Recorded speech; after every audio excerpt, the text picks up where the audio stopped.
Buenos días, hermano o hermana, que me ves y que me escuchas. Planteaba en el último video una pregunta, un problema candente, actual en la iglesia. ¿Cómo podemos comportarnos y reaccionar ante los sacerdotes que pecan públicamente, gravemente, y que son motivo de escándalo para muchos feligreses? Hoy quisiera, con la ayuda de Dios, darte algunas pautas, compartir contigo algunas pautas de comportamiento que nos permitan reaccionar adecuadamente a los ojos de Dios. Primer punto, ¿qué es la iglesia? La iglesia no es meramente una institución humana, es una institución al mismo tiempo humana y divina. Es el cuerpo místico de Jesucristo. Es el cuerpo que tiene a Jesucristo mismo como su cabeza. Por lo tanto, es una institución que tiene una cabeza santa, Jesucristo, y que tiene un cuerpo que está hecho de pecadores, como tú y como yo, que estamos en proceso de santificación. Eso lo podemos leer en la carta de San Pablo a los Colosenses, en el capítulo 1, versículo 17, donde claramente dice San Pablo, iluminado por el Espíritu Santo, dice: todo está hecho por medio de Cristo Jesús y para Él. Él existe antes que todas las cosas y todo se mantiene en Él. Y Él es también la cabeza del cuerpo, es decir, de la iglesia. Aclarado eso, es importante pues ante estos fenómenos escandalosos de sacerdotes que pecan gravemente, ver el todo, ver el cuerpo de Jesucristo, donde también los sacerdotes pecan y pueden pecar gravemente, pero al mismo tiempo ver a la cabeza, que es santo y que santifica su iglesia. Por lo tanto, ante este hecho, muchas veces hecho público por los medios de comunicación y verdadero, real, el hecho de sacerdotes que pecan, sobre todo los abusos sexuales de los sacerdotes, que son los más escandalosos, los que no edifican a los fieles, los que los escandalizan. Hay que ver dos cosas. Sí, por una parte la miseria, los pecados capitales de los sacerdotes, que se dejan llevar por soberbia, por avaricia, por lujuria, por ira, por gula, por envidia, por pereza. Y no cumplen con su deber, no hacen lo que nuestro Señor les llama a hacer.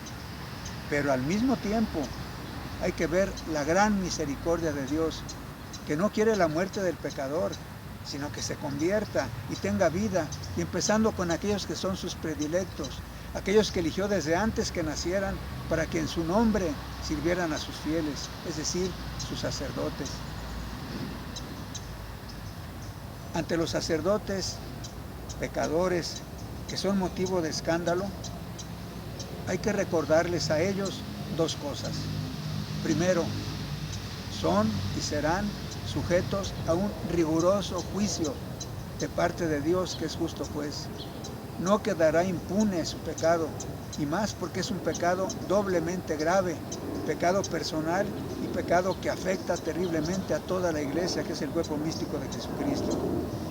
Es tan grave ese escándalo que Jesucristo mismo, hablando de los que pueden escandalizar a sus pequeños en la iglesia, dice lo siguiente, en Mateo, en el Evangelio según San Mateo, capítulo 18, versículo 6, dice: si alguien hace tropezar y caer a uno de estos pequeños que creen en mí, y yo añadiría, si alguno de mis sacerdotes que yo elegí para que ayudaran a estos pequeños, en vez de ayudarlos, los escandalizan, los apartan de mí por su comportamiento escandaloso, atención, mejor les sería que le amarraran al cuello una gran piedra de molino.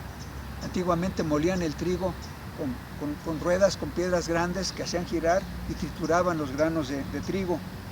Una de esas grandes y pesadísimas piedras de molino y que lo hundieran en lo más profundo del mar.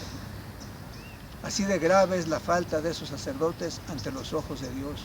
Hay que recordárselos.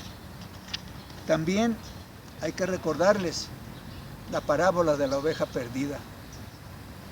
Dice nuestro Señor en el Evangelio según San Lucas, Lucas es el evangelista de la misericordia, dice en el capítulo 15, versículos 1 a 7, expone la parábola de la oveja perdida.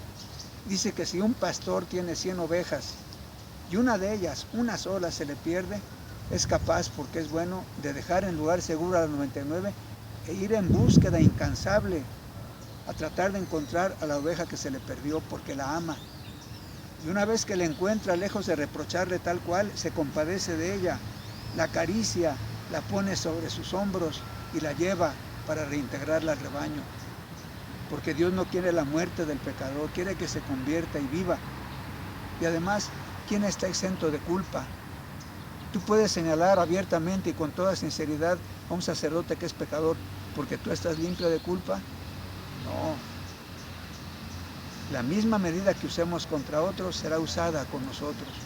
Hay que ser misericordiosos para que con nosotros se ejerza misericordia. Recordemos pues a los sacerdotes pecadores y tengamos presente para ellos esas dos verdades.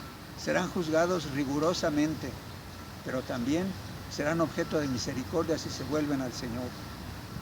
Y ante la falta de los sacerdotes, ¿qué podemos hacer tú y yo, que somos simples feligreses? ¿Qué hacer por parte de los sacerdotes? Ellos tienen que arrepentirse y tienen que reparar el daño. No nada más es arrepentimiento. Especialmente si han abusado sexualmente de mujeres o de pequeños, tienen que reparar el daño. Hacerlo como lo hizo Zaqueo. En el Evangelio según San Lucas, capítulo 19, versículo 8, habla cómo Zaqueo, después de encontrarse con nuestro Señor, se da cuenta de su pecado. Él, que era cobrador de impuestos, había defraudado a aquellos a los que les cobraba impuestos y luego se los entregaba a los romanos como traidor a su patria. Y consciente de su pecado se arrepiente, se pone de pie delante de todos y ante el Señor le dice: me he dado cuenta de mi pecado, Señor, repartiré la mitad de mis bienes entre los pobres, y si algo le debo a alguien, le pagaré 4 veces lo que le debo. Eso debe hacer el sacerdote. ¿Cómo? Que el Espíritu Santo le ilumine para que lo haga. Pero también, ¿qué podemos hacer nosotros los fieles? Hay que pedir junto con María y de su mano, de ella, que es la omnipotencia suplicante, que todo lo alcanza de parte de Jesucristo, su Hijo muy amado, porque así lo ha querido Jesucristo mismo. Hay que pedirle a ella, que es la medianera de todas las gracias, que junto con nosotros alcance de Jesucristo gracias sobreabundantes, para que donde abundó el pecado, sobreabunde la gracia, para que esos sacerdotes pecadores puedan convertirse, les caiga el 20, se arrepientan, luego puedan perseverar en esa lucha contra el propio pecado hasta la victoria final y puedan seguir colaborando con Jesucristo para la salvación del mundo entero. De esta manera, ellos, sacerdotes, pasarán de las tinieblas en las que están a la luz, de la esclavitud del pecado y de Satanás a la libertad gozosa de hijos de Dios y de la muerte espiritual en la que están a la vida verdadera. Y entonces, una crisis personal y de iglesia será una ocasión de crecimiento y de edificación para la iglesia. Porque no lo olvidemos, el mal no viene de Dios. Él lo aprovecha para sacar de ahí mayores bienes, si es que le permitimos que actúe.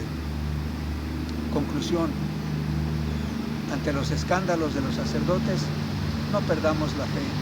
Reaccionemos con fe, con esperanza, con caridad, que hagamos de esa crisis una ocasión de crecimiento. Te abrazo con amor fraterno y te deseo paz y bien a ti y a tu familia.